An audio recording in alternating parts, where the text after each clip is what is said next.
A gente segue com o nosso momento gospel, nosso momento de reflexão, de oração. Momento onde você separa aquela garrafinha com água, busca aí a sua posição confortável para aquele bate-papo com Deus. E precisamos agradecer, precisamos pedir, precisamos sempre manter este contato, como é que fala, essa sintonia com Deus. Esse é o mais importante, né? Para que a gente consiga levar uma semana mais agradável, uma semana com mais possibilidades, com mais bênçãos, né? Então a gente precisa realmente levar a sério, né, essa questão da oração. Eu sempre recomendo que você faça a sua oração, as suas preces ao se deitar e ao se levantar, mas a mais importante, na minha opinião, é ao se deitar. Agradecer pelo dia que você viveu, agradecer por todas as possibilidades que você pôde vivenciar e pedir a proteção, a condução de Deus no seu sonho também. Pedir que você esteja amparado por seus anjos, né? Anjos da guarda, pelos seus anjos guardiães. Porque a noite, na minha opinião, é onde nós estamos mais vulneráveis, tá bom? E para dar o começo hoje eu vou fazer como de costume, de forma correta. Bom dia, Luiz Magri. Luiz Magri mandou para o meu textinho já cedo, né? Cedinho já manda o textinho para nós aí, que é como se fosse o motivacional do dia. Né? E o texto de hoje é o seguinte: obstáculos. Renova-te e segue adiante, trabalhando e servindo. E à medida que avançastes, caindo caminho afora, entre a bênção de compreender e o contentamento de ser útil, perceberás que todos os obstáculos e sombras de ontem se fizeram lições e experiências, enriquecendo-te o coração de segurança e de alegria, para que sigas em paz, no rumo de conquistas imperecíveis ante o novo amanhecer. Do livro Momentos de Reflexão, Chico Xavier, Emmanuel e André Luiz. Observação: diante dos obstáculos, fazer o melhor e seguir para a frente. O erro ensina o caminho do acerto e o fracasso mostra o caminho da segurança. André Luiz. Aquilo que eu falo todos os dias. O importante é você fazer com carinho, fazer com vontade de fazer melhor, olhar para o próximo com amor, com carinho, desejando que este esteja melhor, que ele também progrida, que também evolua todos os dias.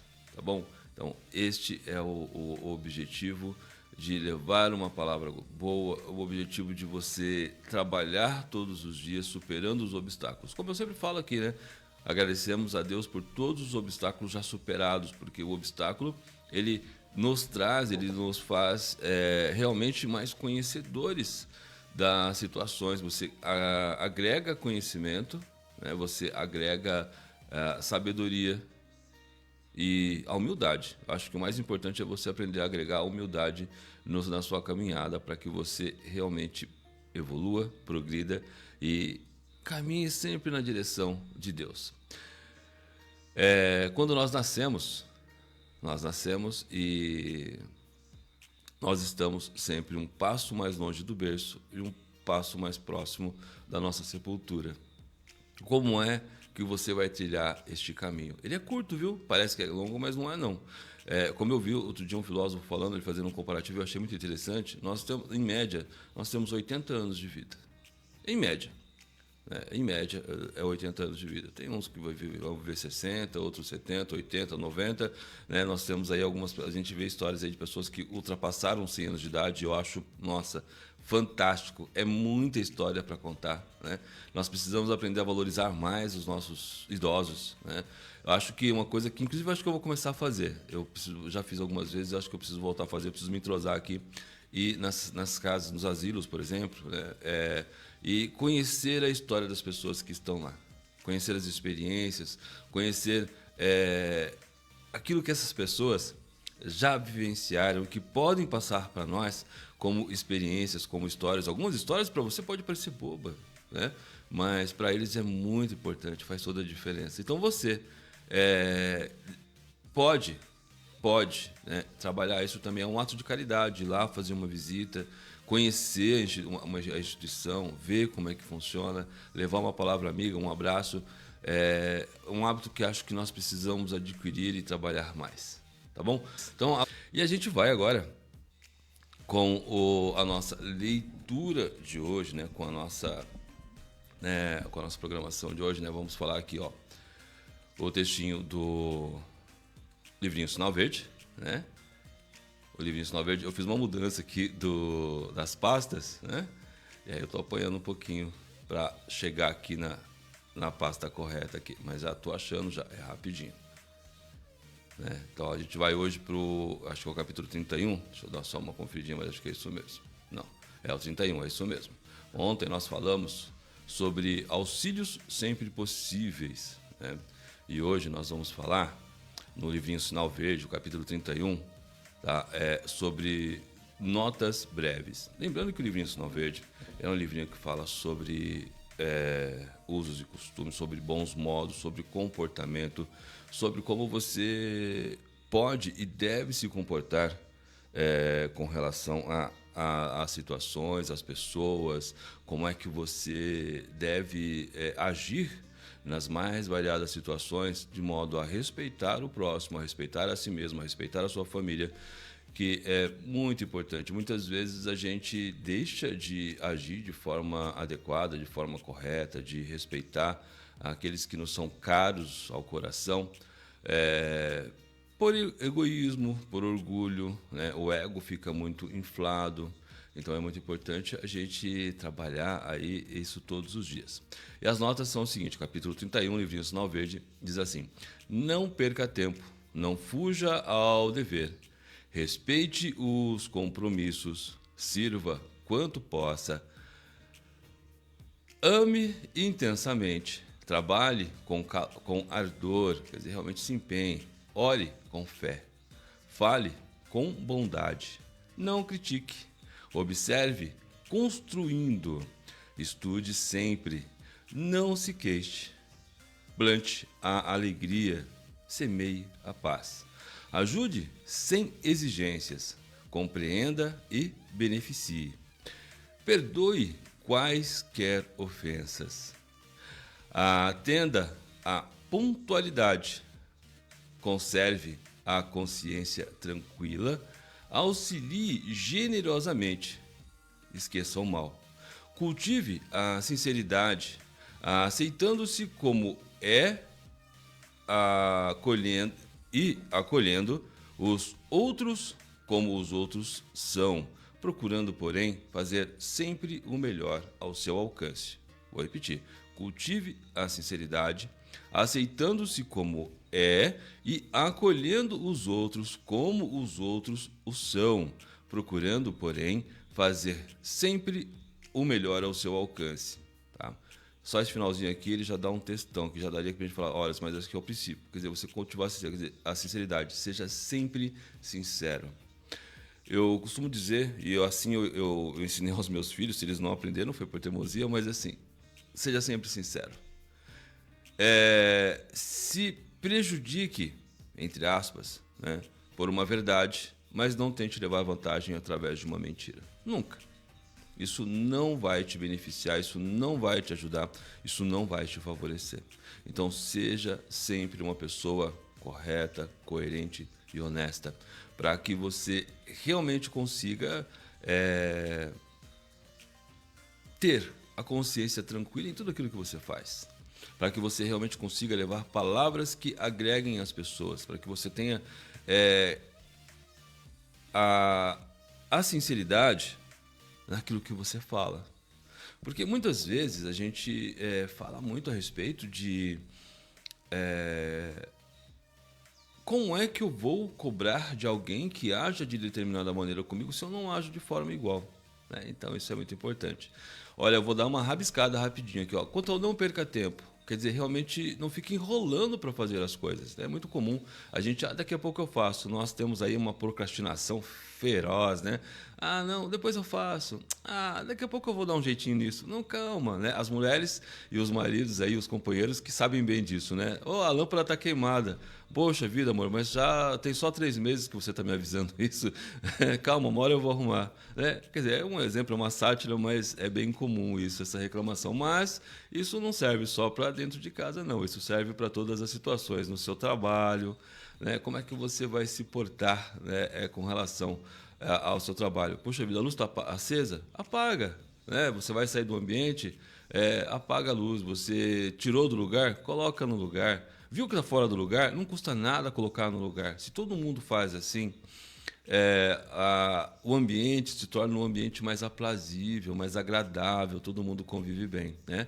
Não fuja ao seu dever. Você tem um dever, você tem uma responsabilidade. Arque com essa responsabilidade, arque aí com esse dever, vai lá e cumpre o dever, leva a risca, faz o que você tem que fazer e ponto final. A gente tem o hábito de enrolar para fazer algumas coisas, para resolver, para servir, e a gente acaba não fazendo, né? Acaba não terminando e não efetuando aquela tarefa que às vezes é simples, aí, quer dizer, vem da procrastinação, quer dizer, aquilo que você tem que fazer e não faz. Né? Respeite os seus compromissos. Respeitar os compromissos são aquilo que você se compromete a fazer, e muitas vezes nós erramos nesse respeito. Eu falo nós porque eu também erro, já errei e erro ainda muito a respeito. Nós assumimos compromissos às vezes por não termos aí a capacidade de dizer um não ali. O não ele pode ser, a gente tem que aprender a fazer um não sutil. Olha, eu não posso assumir esse compromisso porque ele vai me sobrecarregar e eu vou ter que pisar na bola com você. Então, muito cuidado com os compromissos assumidos, não assuma mais do que você pode fazer. Sirva o quanto possa. Quer dizer, seja uma pessoa civil, seja uma pessoa útil, seja uma pessoa que realmente agregue as outras pessoas. O que você puder fazer para ajudar, faça. Né? Há situações que eu vejo no dia a dia, as pessoas não querem mais serem úteis às outras, as pessoas não querem mais serem cordiais com as outras pessoas, né? Cordiais. E a cordialidade, ela alimenta a cordialidade. É óbvio que tem aquelas pessoas que tiram proveito disso, infelizmente tem, mas isso fala sobre elas e não sobre mim. Né?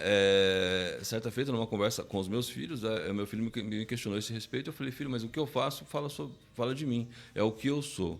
Né? O que as pessoas vão fazer com aquilo que eu faço é um problema delas. Se elas não são capazes de mudar o seu comportamento, é elas que têm que trabalhar, não sou eu. Eu não posso baixar, eu não posso regredir para me colocar no mesmo patamar.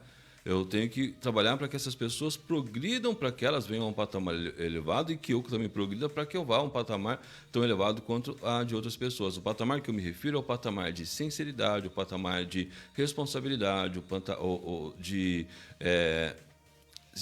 é que fala? De servir as pessoas, tá? Eu não estou falando que é o patamar de status social, não. Estou falando que é o patamar quanto à busca de equidade com relação à nossa evolução pessoal como pessoas melhores, tá?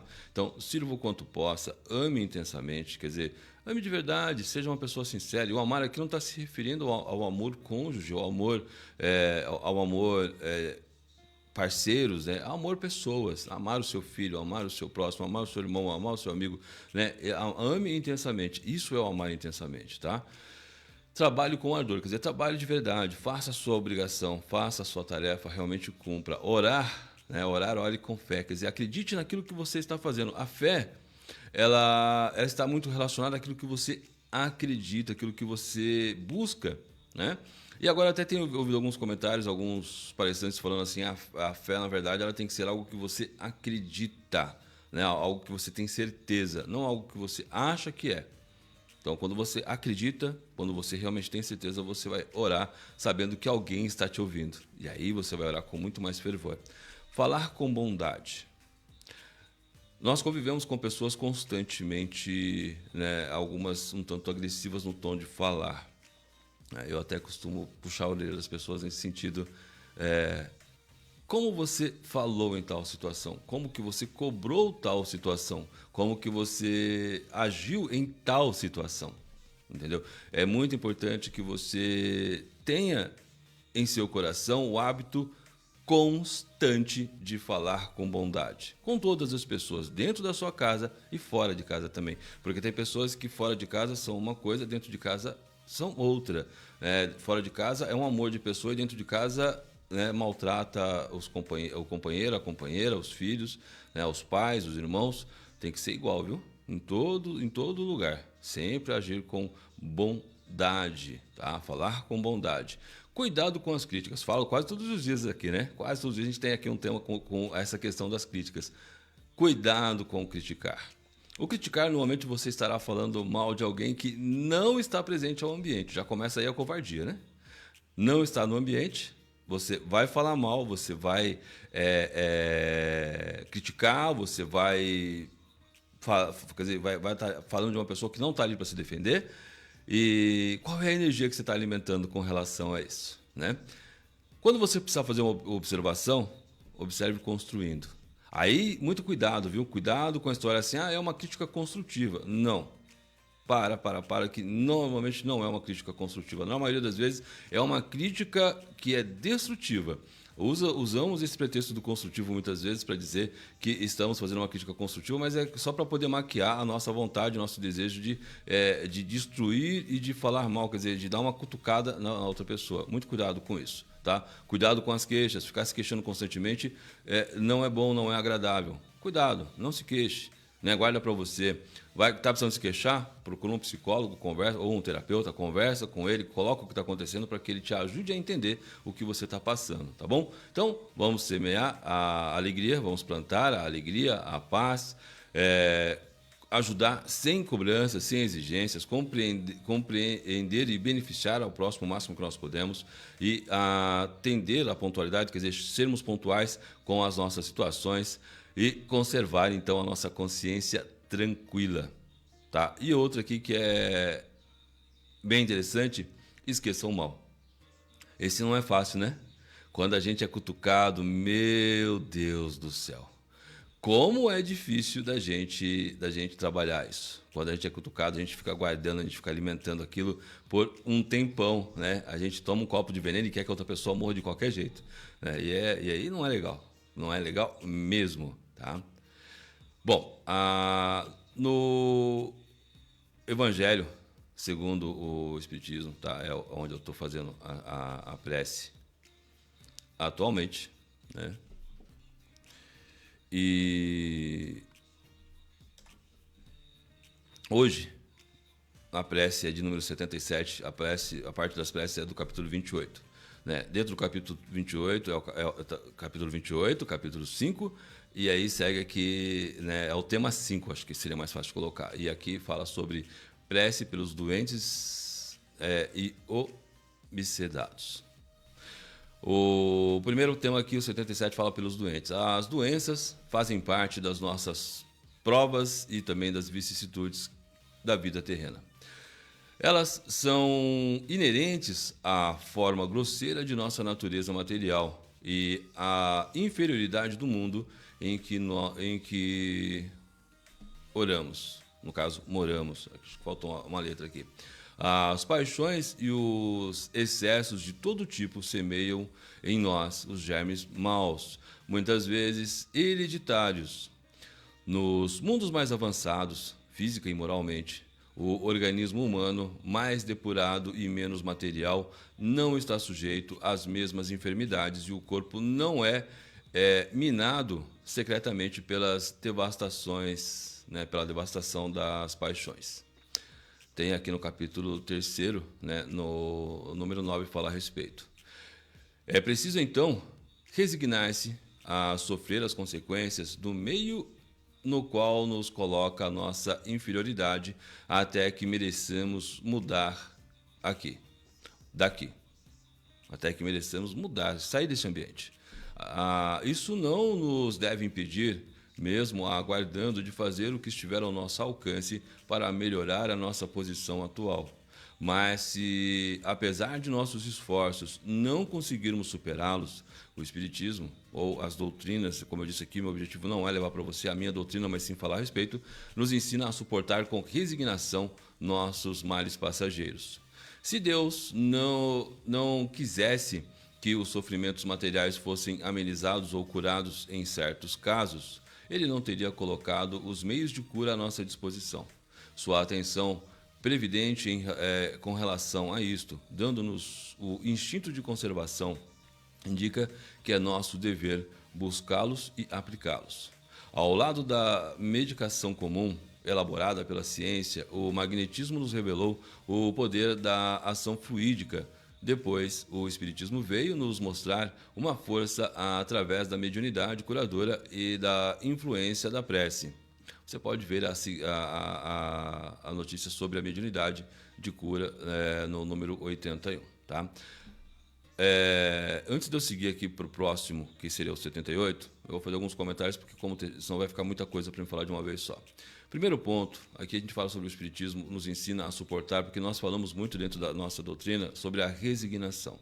Sobre a gente aceitar que nós temos que passar por algumas situações e que nós precisamos trabalhar todos os dias para melhorar isso. Nós precisamos trabalhar todos os dias aceitando que nós estamos num processo de evolução constante e que os sofrimentos, os obstáculos fazem parte dessa jornada. Como eu já falei aqui algumas vezes, é como se fosse uma escola e nós temos as provas para ver se nós realmente aprendemos alguma coisa e então a gente seguir no nosso degrau de evolução. Nós acreditamos que nós estaremos evoluindo constantemente, como eu disse, a gente sai e vai até a gente tem a tendência de chegar até o angelical, né? do átomo ao anjo, né? Como diz aí algumas filosofias. Eu acredito que nós nascemos humanos e estamos evoluindo constantemente, tá? Para isso, mas isso é uma crença minha, que eu não vou discutir ciência. O objetivo é levar uma observação a este assunto. Outro detalhe, né, aqui quando fala-se sobre a questão da mediunidade, a mediunidade dentro do Espiritismo, né, como em algumas religiões, tá, nós falamos da mediunidade. A mediunidade por exemplo, na igreja protestante, né, o batismo com o dom de línguas é uma mediunidade. É o mesmo comparativo. O que muda é o tema. Aí alguns até vão falar assim, você está comparando as religiões? Não estou comparando as religiões. Eu estou dando só uma definição do que é. Eu estive dentro, eu posso falar com propriedade porque eu estive dentro de ambas. Tá? Então, eu conheço um pouquinho, então eu posso dizer para você com uma certa propriedade sobre o assunto. Tá? Então, o que o médium é? O médium é uma pessoa que tem aí o dom da oração, o dom da interpretação, o dom, por exemplo, fala assim, fala com o Espírito. Sim, né? Se você for olhar também, o que acontece nas outras doutrinas? Eles falam com quem? São espíritos elevados, são anjos, são criaturas, são seres elevados que trazem a consciência através desses médiums batizados aí com o Espírito Santo, batizados com fogo, coisa assim, que cada doutrina tem o seu termo a ser utilizado, tá? E eu não estou aqui desrespeitando nenhuma, e como eu disse e reforço, o importante é que você se abra para o conhecimento. Mais uma vez eu disse que meu objetivo não é trazer você para a minha doutrina, sim esclarecer a você sobre ela, tá? A de número 78 diz assim, aqui no caso seria para o doente pronunciar, tá? E eu vou me colocar como doente, porque nós somos também, né? Senhor, és todo justiça. A doença que foi de tua vontade enviar-me, eu mereci, pois tu não fazes sofrer sem motivo. Eu coloco a minha cura sob a tua infinita misericórdia. Se a tua intenção devolver-me a saúde, que o teu santo nome seja abençoado. Se, ao contrário, eu devo sofrer mais um pouco, que ele seja abençoado também. Eu me submeto sem me lamentar aos teus divinos decretos, pois tudo o que fazes só pode ter por objetivo o bem de tuas criaturas. Faz, ó Deus, que essa doença seja para mim uma advertência salutar e me faça olhar para mim mesmo. E eu a aceito como uma expiação do passado e como uma prova para a minha fé e a submissão. A tua vontade, a tua santa vontade. Tá? Você tem a prece de número 40 também, se você quiser ver. E mais uma pelo doente também. Meu Deus, Teus desígnios são impenetráveis, e na tua sabedoria acreditastes dever enviar a... Né, você pode citar o nome aqui, nós temos vários nomes aqui em oração.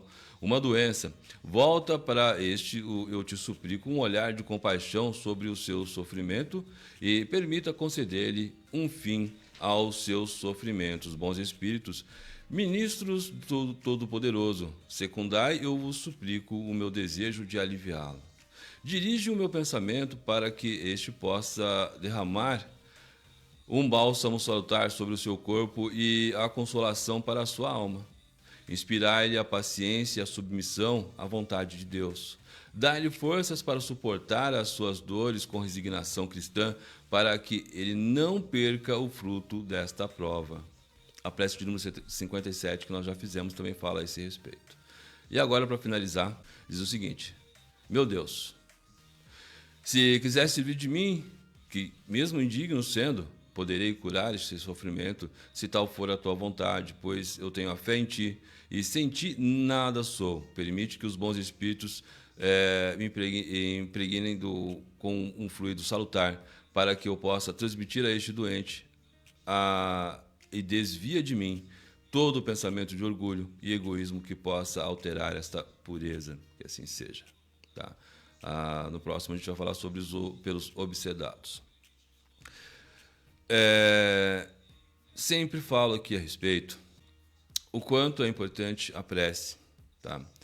Eu não me vejo digno, né, de muitas vezes de orar pelas pessoas. E aí vem uma outra questão que diz o seguinte: quem disse que sou eu quem determina a minha dignidade com relação a essa situação, né?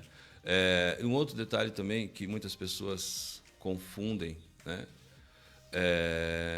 Um médium ou a pessoa que recebe aí o dom do Espírito Santo, ou a pessoa que tem o dom da interpretação, da cura, entre tantos outros dons que são relacionados ao Espírito Santo, são relacionados a Deus.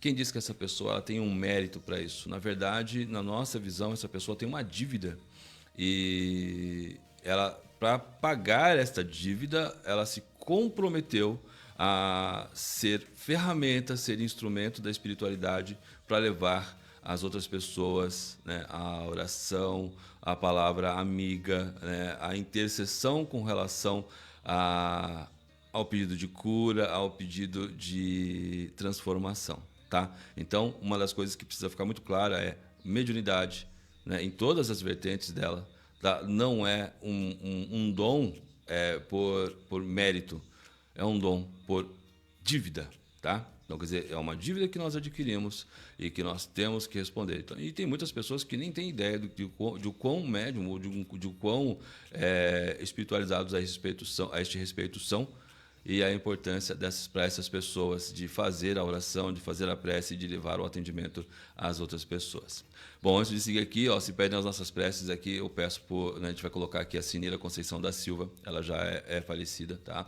Ela já faleceu em 2021, então nós pedimos sobre ela, pedimos também sobre a Silvia Emiliane da Cunha, que era da cidade de Itaguaí, também por Manuela Vitória, pedimos por Paulo Albuquerque Júnior, a Celia Aparecida Ferreira da Costa, o Paulo Muranaca, a Silvana Miranda, que era da cidade de São Paulo, a Edna Marisa Brizola, que era da cidade de Avaré, a Beatriz Borges, né, a minha sobrinha do coração, a Bia, que é da cidade de Fartura, o Noah Emanuel de Oliveira da Cunha, né, que está de Fartura, que está internado lá em Botucatu, tem um videozinho dele já que eu postei, né, tá no meu perfil, você encontra esse vídeo falando a respeito, contando a história dele, e inclusive a gente pede, se você puder ajudar de alguma maneira, seja com doação, seja com qualquer valor, seja orando por ele, seja compartilhando lá o videozinho para que esse videozinho chegue ao maior número de pessoas, eu agradeço muito a você por este cuidado, porque faz toda a diferença, tá, para todos nós.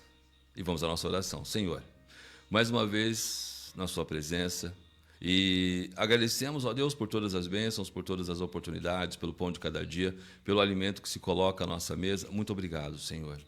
Pedimos, Senhor, que nos orienta, que nos conduza, né? A gente fala, sempre pedimos o perdão por nossas falhas, Mas no nosso entendimento, no meu entendimento, o Senhor não há o que perdoar, porque o Senhor não se magoa conosco. Mas pedimos sim a sua orientação e a sua condução para que nós sejamos pessoas melhores e que sejamos capazes de levar àqueles que nos cercam uma palavra amiga, um ato de bondade, o benefício de cuidar, de fazer a diferença na vida dessas pessoas. Peço, Senhor, por todos esses nomes aos quais eu citei neste momento e a todos aqueles que se pedem as nossas preces, que atenda, Senhor, as nossas orações, que olha por cada um desses, por seus respectivos problemas, por seus respectivos medos, por seus respectivos cuidados necessários. Peço também, Senhor, que visita aos que são responsáveis por cuidar dessas pessoas, desses espíritos encarnados ou desencarnados. Peço que olhe também pela vida dessas pessoas. Derrama sobre eles a sua unção, derrama sobre eles o teu amor, a tua força, a sua energia, eu te peço em nome de Jesus. Visita, Senhor, a todas as instituições, orfanatos, asilos, as casas de caridade, também as instituições correcionais, instituições penais, as penitenciárias, os presídios. Visita, Senhor, esses lugares e derrama da sua unção. Transborda ali do seu espírito, transformando corações, modificando vidas. Leva também sobre as pessoas que ali trabalham, que estão para cuidar, para administrar. Derrama sobre seus corações também a bondade, a justiça e a transformação. Sabemos que o homem tem um coração falho, o coração muitas vezes empedrecido, mas sabemos que o Senhor tem a possibilidade de mudar todas as histórias, contanto que nós queiramos mudar as nossas vidas. E assim, eu te peço em nome de Jesus que visite e transforme o coração de cada um, Senhor. Visita, Senhor, e abençoa os nossos pais, filhos, irmãos, amigos, todos aqueles que de alguma maneira fazem parte da nossa caminhada. Pai, eu te peço também por nossos líderes, em todas as instâncias, seja dentro de um lar, seja dentro do município, do estado, da nossa federação, a nível mundial. Visita cada um. Dá a eles, Senhor, a transformação necessária, a visão com relação aos seus pequeninos, a visão com relação àqueles que realmente necessitam do cuidado, da atenção. E que este orgulho que muitas vezes administra seja tomado pela bondade, pela generosidade, pelo amor ao próximo. E mais uma vez, nós te agradecemos por suas bênçãos em nome de Jesus. Abençoa ali esta água que está para ser fluidificada, para ser energizada, que ela sirva de remédio ao nosso corpo, assim como também seja para a nossa alma. E assim nós te agradecemos em nome de Jesus. Que assim seja, assim será. Amém. Muito obrigado a você, meu irmão, minha irmã, que faz parte deste momento tão importante do nosso dia, você que ora comigo, você que transmite também junto comigo a sua energia, você que pede, né, aí por você e pelos seus. Muito obrigado mais uma vez. E como eu digo, como eu sempre digo, Papai do Céu abençoe ricamente a sua vida. Muito obrigado por sua energia, por sua vibração. Logo em seguida volto com o Santo do Dia para a gente finalizar o nosso Momento Gospel. Aqui o nosso Momento Gospel, a gente vai falar sobre o Santo do Dia da Igreja Católica, como a gente costuma fazer. E olha só, essa é uma pessoa, um espírito sobre o qual eu tenho muita admiração, sobre Santa Teresa de Calcutá, conhecida como Madre Teresa, que viveu entre 1910 e 1997. Tá? Agnes Gokcha Bojakchu, eu não sei pronunciar, mas eu acredito que seja assim, a Madre Teresa de Calcutá. Nasceu no dia 27 de agosto de 1910, em Skopje, Iugoslávia. Seus pais, os albaneses Nicolau e Rosa, tiveram 3 filhos. Na época escolar, Agnes tornou-se membro de uma associação católica para crianças, a Congregação Mariana, onde cresceu em ambiente cristão. Aos 12 anos, já estava convencida de sua vocação religiosa, atraída pela obra dos missionários. Agnes pediu para ingressar na congregação das Irmãs de Loreto, que trabalhavam como missionárias em sua região. Logo foi encaminhada para a Abadia de Loreto, na Irlanda, onde aprenderia o inglês e depois seria enviada à Índia, a fim de iniciar seu noviciado. Feitos os votos, adotou o nome de Teresa em homenagem à carmelita francesa Teresa de Lisieux, padroeira dos missionários. Primeiramente, Irmã Teresa foi incumbida de ensinar história e geografia no colégio da congregação em Calcutá, atividade que exerceu por 17 anos.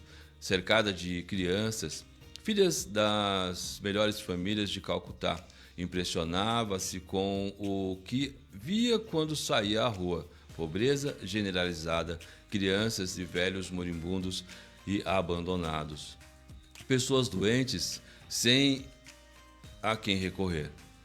O dia 10 de setembro de 1946 ficou marcado na sua vida como o Dia da Inspiração.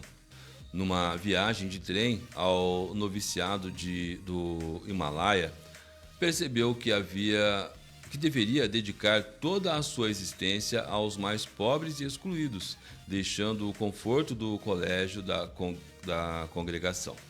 E assim fez. Irmã Teresa tomou algumas aulas de enfermagem que julgava útil e isso a seu plano, e misturou-se aos pobres, primeiro na cidade de Montreal. A princípio, juntou 5 crianças de um bairro miserável e passou a dar-lhes escola. Passados 10 dias, já se somavam 50 crianças. O seu trabalho começou a ficar conhecido e a sociedade do povo e a solidariedade do povo operava em seu favor, com donativos e trabalho voluntário. Para a Irmã Teresa, o trabalho deveria continuar a dar frutos, sem depender apenas das doações e dos voluntários. Seria necessário às suas companheiras que tivessem o espírito de vida religiosa e consagrada. Logo, uma a uma, ouviram o chamado de Deus para entregarem-se ao serviço dos mais pobres. Nascia então a Congregação das Missionárias da Caridade, com o seu estatuto aprovado em 1950, e ela se tornou Madre Teresa, a Superiora. As missionárias saíram às ruas e passaram a recolher doentes de toda a espécie. Para as irmãs missionárias, cada doente, cada corpo chagado representava a figura de Cristo. E a sua ajuda humanitária era a mais doce das tarefas. Somente com essa filosofia é que as corajosas irmãs poderiam tratar doentes de lepra, elefantíase, gangrena, cujos corpos em putrefação eram imagens horrendas que exalavam odores intoleráveis.